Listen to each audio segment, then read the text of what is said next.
Good morning everyone, welcome to my another study blog. I hope তোমাদের সবার preparation খুব ভালো চলছে। এখন বাজে 5:11। সকাল সকাল ঘুম থেকে উঠে প্রথমে একটু পড়তে বসবো, আর হাজব্যান্ডকেও তুলে দিলাম, ও পড়তে বসবে। ঘুম থেকে উঠে পড়তে বসে গেছি। আমাদের সবার জন্য একটা গুড নিউজ আছে।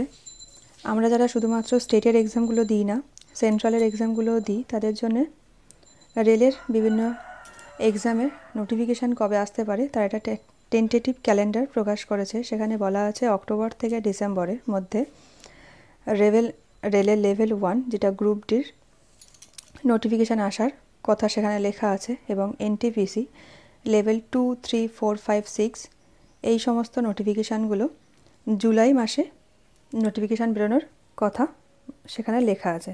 তো তোমরা পারলে একবার দেখে নিও। সেই টেন্টেটিভ লিস্টটা আমার চ্যানেলেই আপলোড করা আছে। আজকে আমি প্রথমেই পড়ব স্পোর্টস থেকে। ট্র্যাডিশনাল যে সমস্ত জিকে আছে স্পোর্টস থেকে, সেই সমস্তগুলো পড়ব।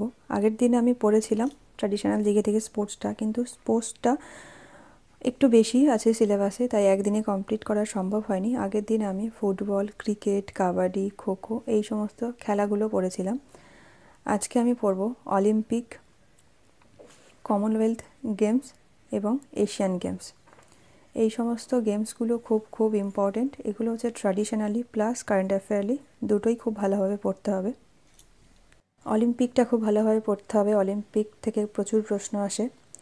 এখান থেকে মনে রাখতে হবে অলিম্পিক খেলা প্রথম কত সালে শুরু হয়েছিল, কোথায় শুরু হয়েছিল, তারপর অলিম্পিক মাঝে বন্ধ হয়ে গেছিল, কে বন্ধ করেছিল, আধুনিক অলিম্পিক কবে স্টার্ট হয়েছিল, তারপর শীতকালীন অলিম্পিক কবে স্টার্ট হয়েছিল, অলিম্পিকের মোটো, প্রতীক, যে অলিম্পিকে যে রঙগুলো আছে, সবুজ রঙ কোন মহাদেশকে রিপ্রেজেন্ট করে, তারপর হলুদ, কালো এই সমস্ত কালারগুলো কোন দেশকে বা কোন মহাদেশগুলোকে রিপ্রেজেন্ট করে, সেগুলো খুব ভালোভাবে মনে রাখতে হবে। অলিম্পিকের কিছু বিশেষ ইয়ার আছে, যেরকম 1896, তারপরে 1900, 1920, 24, 32, 60 এই সালে বিশেষ কিছু ঘটনাবলী, যেরকম আধুনিক অলিম্পিক কত সালে হয়েছিল, মহিলারা কবে যোগদান করেছিল, কবে প্রথম আমরা যে টিভিতে দেখেছিলাম অলিম্পিক সেটা কত সালে, সেটা 1960 সালে মনে হয় প্রথম, সেটা কোথায় সম্প্রচারিত হয়েছিল, বিভিন্ন সালে কোথায় স্টার্ট হয়েছিল, সেগুলো একটু মনে রাখতে হবে।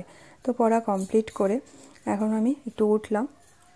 এখন প্রথমে ঘরের কাজগুলো একটু করে নেবো। তার জন্য প্রথমে বিছানাটা একটু গুছিয়ে নিচ্ছি। প্রথমেই আমি চেষ্টা করি প্রত্যেক দিন সকাল সকাল ঘুম থেকে ওঠার, কারণ সকালে ঘুম থেকে উঠে প্রথমে একটু 1-2 ঘন্টা পড়ে নিলাম। পড়ার পরে তারপর যদি ঘরের কাজ করি সেটাই মনে হয় ভালো হয় আমার জন্যে। কারণ আমরা যখন ঘুম থেকে প্রথম উঠি ফ্রেশ মাইন্ডে, ওটা খুব প্রোডাক্টিভ সময়, ওটাকে কাজে লাগানো উচিত, ওটা পড়াশোনার মাধ্যমে। আর ঘরের কাজ করলে আমার মনে হয় না যে ওই সময়টা কাজে লাগানো যায়, তাই আমি পড়ে আগে ঘুম থেকে উঠে প্রথমে পড়াশোনা করি, তারপর ঘরের কাজ করি। তো বেডটা গুছিয়ে নিয়ে এখন স্টাডি টেবিলটা একটু গুছিয়ে নেব। এটা আমার ডেলি রুটিন। প্রথমে উঠি, বিছানা গুছাই, তারপর স্টাডি টেবিলটা গুছিয়ে নিই, তারপর রুম ক্লিন করি। আমার স্টাডি টেবিলটাও গোছানো হয়ে গেছে। আর এদিকে পূর্ব মেদিনীপুরে ঝড় উঠেছে এখন সকালবেলা, আচমকা কেন জানি না, হঠাৎ কুয়াশার মধ্যেই ঝড় উঠেছে। আর কালকে অনেক জামা কাপড় কাচা ছিল ছাদে মেলা, তো আমি আমার হাজব্যান্ড দুজনেই চলে এসেছি। আমি এখন ব্রাশ করে নিচ্ছি, আর আমার হাজব্যান্ড চলে এসেছে জামা কাপড়গুলো তুলে নেবে, নাহলে সব উড়ে গিয়ে পুকুরে জলে পড়বে, একটাও আর খুঁজে পাবো না। এখন ছাদে ব্রাশ করে নিচ্ছি। ব্রাশ করে এখন রুমে চলে এসেছি, আবার পড়তে বসবো এখন একটু। স্পোর্টসটা কমপ্লিট করে এখন আমি পড়ব বিশ্বের নদী তীরবর্তী যে সমস্ত শহরগুলো, সেগুলো পড়ব। সেগুলো খুব ইম্পর্টেন্ট। যেমন আলেকজান্দ্রিয়া, এটা কোন দেশে অবস্থিত, এটা ইজিপ্টে অবস্থিত, আর কোন নদীর তীরে, নীলনদ। এইভাবে মুখস্থ করতে হবে। এটা বিশেষ যে শহর আলেকজান্দ্রিয়া, সেটা কোন দেশ এবং কোন নদীর তীরে অবস্থিত। এরকম আলেকজান্দ্রিয়া ছাড়াও Amsterdam, London, Baghdad, Newcastle, Moscow, তারপর Bangkok, Belgrade, New York, Berlin, Lahore, Bonn, Paris, Bristol, Rangoon, Tokyo, Glasgow, Hamburg, Washington, Shanghai. পড়তে পড়তে ওর বাবা ফোন করছে এখন। যাই হোক, ফোন রিসিভ করে কথা বলে এখন আবার পড়তে বসলাম। তো এই সমস্ত শহরগুলো খুব ভালোভাবে পড়তে হবে। Glasgow, Amsterdam, Washington, Shanghai, Karachi, বিশ্বের এই সমস্ত দেশগুলো খুব ভালোভাবে পড়তে হবে। এছাড়াও ভারতের কিছু শহর আছে কোন নদীর তীরে কোথায় অবস্থিত, সেগুলো একটু ভালোভাবে মুখস্থ করতে হবে। তাহলে ওয়ার্ল্ড এবং ইন্ডিয়া একসাথে কমপ্লিট হয়ে যাবে। বিশ্বের নদী তীরবর্তী শহর এবং ভারতের দুটো কমপ্লিট করে এখন আমি ভারতের কিছু গুরুত্বপূর্ণ স্থান পড়ব। যেহেতু সামনে আমাদের ক্লার্কশিপ এবং মিসলেনিয়াস এক্সাম আছে, এই দুটোর জন্য ট্র্যাডিশনাল জিকেটা খুব ইম্পর্টেন্ট, তাই আমি ট্র্যাডিশনাল জিকেটা খুব ভালোভাবে পড়ছি। আর বাকি সাবজেক্টগুলো আমার পড়া আছে, তাই আমি অতটা টেনশন করছি না ওগুলো নিয়ে। আমি ট্র্যাডিশনাল জিকেটা একটু বেশি করে পড়ছি। এখন আমি পড়ব ভারতের কিছু গুরুত্বপূর্ণ স্থান এবং শহর, যেরকম দিল্লি ভারতের রাজধানী, আগ্রা উত্তরপ্রদেশ এবং উত্তরপ্রদেশের যে ঐতিহাসিক শহর, তারপর ভুবনেশ্বর উড়িষ্যার রাজধানী, হরিদ্বার, আজমির, বুদ্ধগয়া, নালন্দা হচ্ছে বিহার বিশ্ববিদ্যালয়।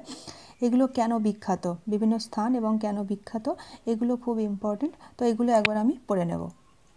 ভারতের কিছু গুরুত্বপূর্ণ স্থান এবং শহর, এটা কমপ্লিট করে এখন আমি পড়ব ভারতের কিছু দ্রষ্টব্য বিষয়। এখান থেকে প্রায় প্রত্যেকটা এক্সামে প্রশ্ন আসেই। যেরকম অজন্তা, এটা হচ্ছে ঔরঙ্গাবাদ মহারাষ্ট্রতে অবস্থিত। বিড়লা তারামণ্ডল কলকাতা, চার মিনার, বুলন্দ দরওয়াজা, গোল গম্বুজ, স্বর্ণ মন্দির, ঝুলন্ত বাগান, জামা মসজিদ, তারপরে আছে যন্তর মন্তর, কৈলাস মন্দির, জাহাজ মহল, লিঙ্গরাজ মন্দির, এই সমস্তগুলো খুব ইম্পর্টেন্ট। এগুলো একবার মুখস্থ করে নেব। যাদের কাছে রেলওয়ে চ্যালেঞ্জারের ছায়া প্রকাশনীর বইটা আছে, খুব ভালো, সেখান থেকে এই ট্র্যাডিশনাল জিকেটা কমপ্লিট করা যায়। এছাড়াও যাদের কাছে ছায়া প্রকাশনীর রেলওয়ে চ্যালেঞ্জারটা নেই, তাদের কাছে যদি ক্র্যাক WBCS থাকে, তারা সেখান থেকেও পড়তে পারে। সবার কাছে প্রায় একটা দুটো করে বই থাকে। ট্র্যাডিশনাল জিকের আলাদা করে ইন্ডিভিজুয়াল কোনো বই হয় না, বিভিন্ন বই, একটা বই থেকে না, দুটো তিনটে বই থেকে, লুসেন্ট আছে আমার কাছে, দুটো তিনটে বই থেকে আমি পড়াশোনাগুলো করছি, মানে ট্র্যাডিশনাল জিকের পড়াটা কমপ্লিট করার চেষ্টা করছি। কারণ একটা বই হয়তো সব টপিক থাকে না, আমি চেষ্টা করি আরও অন্য দুটো একটা বই ঘেটে যদি এক্সট্রা কোনো টপিক পাই সেগুলো আমি পড়ি। আর ট্র্যাডিশনাল জিকেটা আমি এইভাবেই কমপ্লিট করার চেষ্টা করছি। কমপ্লিট করে এখন চলে এসেছি রান্না করতে। আমার বাড়িতে বিশেষ সেরকম কোনো কাজ নেই, রান্না আর সকালে একটু রুমটা ক্লিন করলেই হয়ে যায়, তাও হাজবেন্ড অনেক হেল্প করে। রান্না করে এখন আবার একটু রেস্ট নিচ্ছি। তো অনেক দিন পরে দেখলাম যে জানালা দিয়ে একটা পাখি এসেছে, তো সেই ভিডিওটাও ক্যাপচার করে রেখেছি। এখন আবার একটু পড়তে বসেছি, আমার হাজব্যান্ডও পড়তে বসেছে আমার জন্য বইয়ে, যেগুলো ইম্পর্ট্যান্ট ওগুলো দাগ দিয়ে দিচ্ছে।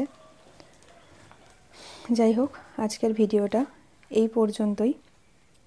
আমার ভিডিওগুলো যদি তোমাদের ভালো লেগে থাকে তাহলে প্লিজ লাইক করো, কমেন্ট করো, শেয়ার করো। টাটা।